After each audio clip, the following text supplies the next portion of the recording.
Olá, meu amigo, minha amiga, que bom estar com você mais uma vez nesta jornada de leitura, estudo da Bíblia e oração diárias. Cada dia a gente se encontra aqui na TV Novo Tempo e também no canal do YouTube Reavivados por Sua Palavra NT. Eu queria aproveitar para convidar você para você se inscrever em nosso canal Reavivados por Sua Palavra NT. Esse é o nome do canal do YouTube, tá ok? Entra lá. Clica lá em se inscrever e aí você vai receber, cada dia a gente põe no ar, a partir da meia-noite, a mensagem do dia. Aí você vai receber já uma mensagenzinha de que já está no ar a mensagem do dia e você vai poder compartilhar, copiar o link, compartilhar no seu Twitter, no seu Facebook ou então via WhatsApp. Tudo bem? Então vamos lá, espero você no canal do YouTube, você pode dar ali o seu like e também compartilhar a Palavra de Deus. Mas não esqueça de compartilhar a Palavra de Deus também, não só compartilhando o link do nosso programa, mas também compartilhando textos da Bíblia Sagrada. Leia a Bíblia e compartilhe aquele texto especial que falou ao seu coração. Isso é importante porque cada vez que nós nos ajoelhamos para orar e depois abrimos a Bíblia para ouvir a voz de Deus, Deus fala conosco. E às vezes Ele vai falar conosco com um texto especial, vai falar contigo num texto diferente do qual Ele falaria comigo. É por isso que esse momento em que estamos juntos, ele é muito importante, mas não é suficiente. Várias vezes eu já falei e volto a falar aqui. Nós precisamos ter um momento especial e íntimo com o Senhor. Então, você já tem o seu lugar de oração? Você já tem o seu lugar para você ouvir a voz de Deus na Bíblia Sagrada? Eu gostaria de desafiar você. E gostaria de orar com você agora, antes de abrirmos a Bíblia. Vamos lá? Oremos então. Bom Deus, agora vamos abrir a Tua Palavra. E ao abri-la, nós queremos ouvir a Tua voz. Fala com a gente, fala no nosso coração. Em nome de Jesus, amém. Muito bem, nós vamos ler hoje na sequência, nós começamos ontem Cântico dos Cânticos, também conhecido como Cantares de Salomão, e nós vimos ontem que o livro de Cântico dos Cânticos enfatiza o relacionamento amoroso dentro dos princípios de Deus e do plano de Deus para o casamento. Muito bem, nós também vimos algumas lições do capítulo 1, mas eu gostaria de falar algumas coisas para você hoje a mais. O livro de Cânticos dos Cânticos, ele também pode apresentar para a gente uma ilustração do amor de Deus, ou do amor de Jesus Cristo para com a sua igreja, do amor do Senhor para conosco.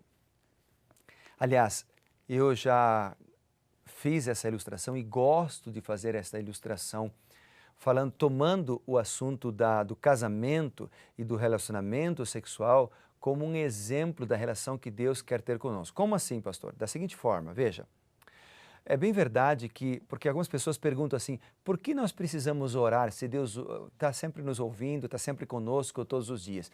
Por que é que nós precisamos ter um momento íntimo com Deus em um lugar específico, em uma hora específica? Bem, eu comparo com o casamento. Por exemplo, eu preciso valorizar a minha esposa, eu preciso conversar com a minha esposa em todos os momentos. Mas é um momento, aquele momento íntimo, meu e dela, que pertence somente a nós. Ninguém pode interferir. É um momento abençoado por Deus para o casamento. Da mesma forma, Deus ouve a cada um de nós em todos os momentos. Mas há aquele momento íntimo em que você vai estar, você e Deus somente, conversando com o Senhor, colocando diante dele as suas lutas e as suas dificuldades e as suas vitórias também. E é isso que o livro de Cânticos ele fala quando nós podemos extrair lições espirituais para a nossa vida do papel de Cristo para com a sua igreja, de Cristo para conosco.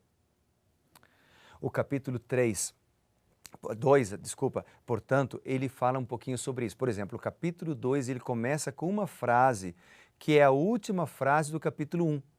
Eu sou a rosa de Saron, o lírio dos vales. Alguns estudiosos até têm uma certa dificuldade para entender se essa frase ela deveria estar no início do versículo 2 ou se de fato ela estaria no final do versículo 17 do capítulo 1, ou no versículo 1 do capítulo 2, porque, na verdade, essa expressão, eu sou a rosa de Saron, o lírio dos vales, foi dito pela noiva de Salomão. Ou seja, o que ela está dizendo aqui, de certa forma, é que ela é apenas uma flor no campo. E então o versículo 2 começa dizendo, qual lírio entre os espinhos, tal é minha querida entre as donzelas.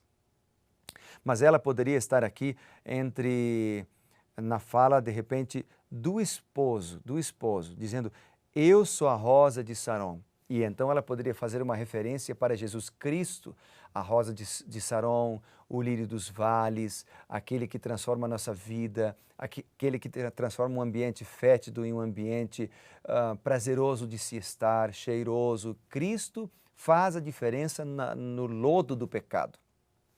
Você sabe então que o lírio nasce no lodo, mas ele faz a diferença, ele torna aquele lugar feio num lugar bonito. Jesus transforma a nossa casa, ele transforma a nossa vida, ele transforma o nosso casamento. Então nós podemos aprender isso também ao ler esse versículo. Outros versos do capítulo 2 e Cântico dos Cânticos que chamam a nossa atenção e que falam sobre o casamento e também fazem uma relação com a comunhão com Deus, são os seguintes. Por exemplo, o versículo 3. Vamos ler? O verso 3 diz assim, qual macieira entre as árvores do bosque, tal é meu amado entre os jovens. Desejo muito a sua sombra e debaixo dela me assento. Obviamente que a esposa está falando daqui do prazer que ela tinha de estar na presença do seu amado. E quando há o verdadeiro amor que Deus nos concede, há prazer de estar na presença do nosso amado, nosso querido, nossa querida. Eu tenho prazer de estar junto com a minha esposa. E penso que também ela tem prazer de estar comigo, porque nós conversamos, nós somos amigos, além de sermos marido e mulher. Quando há amor, quando há comunicação, quando há bênção do Senhor, a alegria de um cônjuge estar na presença do outro cônjuge, ou seja, do marido na presença da esposa e vice-versa. Mas aqui também o texto faz uma referência, ou podemos aplicar, ou podemos aprender, pelo menos quando eu li a Bíblia, eu li aqui nesse versículo 3, falou comigo também de outro assunto. Por exemplo, quando eu leio sobre sombra, eu lembro de descanso. Quando eu leio sobre sombra, eu leio sobre parar. Porque o nosso mundo é muito agitado, né? A gente vive numa agitação imensa. E você sabe que a agitação das atividades do dia a dia, ela acaba tirando os momentos de comunhão, acaba tirando os momentos de comunicação, tanto com o cônjuge como com Deus. Então, quando eu leio sobre sombra, eu leio aqui de descanso, da importância de parar para se comunicar com Deus, com o cônjuge, com os filhos, com os amigos. Mas há outro verso que eu gostaria de destacar para você, ou versos, né? O versos 6 e 7, por exemplo. Diz assim, a sua mão esquerda esteja debaixo da minha cabeça e a direita me abrace. Fala de afeição, fala de carinho, fala de apoio mútuo também. Depois diz, conjuro-vos, ó filhas de Jerusalém, pelas gazelas e cervas do campo, que não acordeis, nem desperteis o amor, até que este o queira. Aqui está falando de tempo. Você lembra que nós lemos lá em Eclesiastes, no capítulo 3, onde o próprio Salomão diz assim, tudo tem seu tempo determinado e há tempo para todas as coisas debaixo do sol. O que aqui a noiva de Salomão está falando é que nós não devemos apressar as coisas. Há tempo para tudo. Hoje, os relacionamentos, em virtude da influência da mídia, das novelas, dos filmes e até das músicas, os relacionamentos acabam acontecendo muito precocemente, antes da hora. E há, infelizmente, muitos casos, por exemplo, de meninas com 10, com 11 anos ficando grávida, porque adiantam as coisas. Acabam se envolvendo em relacionamento conjugal ou sexual antes da hora.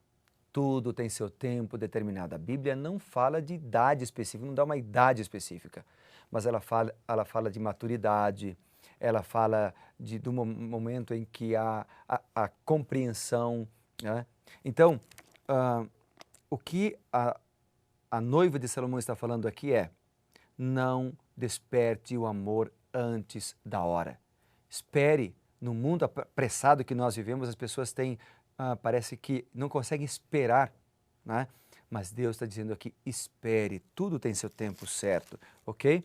Depois, no versículo 14, a noiva é chamada de pomba, uma referência à pureza, à inocência. Então, é uma valorização à pureza. Depois ele fala da voz dela, que é uma voz doce, o rosto... ele fala: a tua voz é doce e o teu rosto é amável. Uma referência, então, à importância, novamente, como falamos ontem, a importância do elogio, né? E aí, no versículo 16, ele fala: o meu amado, a esposa fala: o meu amado é meu, eu sou dele, ele apacenta o seu rebanho entre os lírios. Aqui uma referência à igualdade, à mutualidade entre aqueles que se amam. E também ilustra, como já mencionamos no início, a afetuosa relação de Cristo conosco. Que grandes lições aprendemos de Cântico dos Cânticos, capítulo 2. Eu tenho certeza que se você ler com cuidado e com oração, você vai aprender outras coisas. Deus vai falar com você de maneira muito especial. Mas para isso, lembre-se de orar antes de ler a palavra, lembre-se de pedir a Deus que fale com você. Eu gostaria de orar contigo agora. Eu não sei como você está, eu não sei quais são os seus problemas e suas lutas, mas esse Jesus maravilhoso, o lírio dos vales, Ele conhece você e hoje Ele quer te abençoar. Vamos orar juntos? Bondoso Deus e Pai, eu quero orar nesse momento pelos meus amigos da TV Novo Tempo e da internet, pedindo a Tua bênção sobre eles. Tu és a nossa rosa de Saron, nosso lírio dos vales. Abençoa cada um de nós e dá-nos a certeza da Tua presença conosco. Derrama Teu Santo Espírito, cuida de nós e nos ilumina, pois oramos em nome de Jesus. Amém. Deus te abençoe, felicidades e lembre-se, seja reavivado por Sua palavra.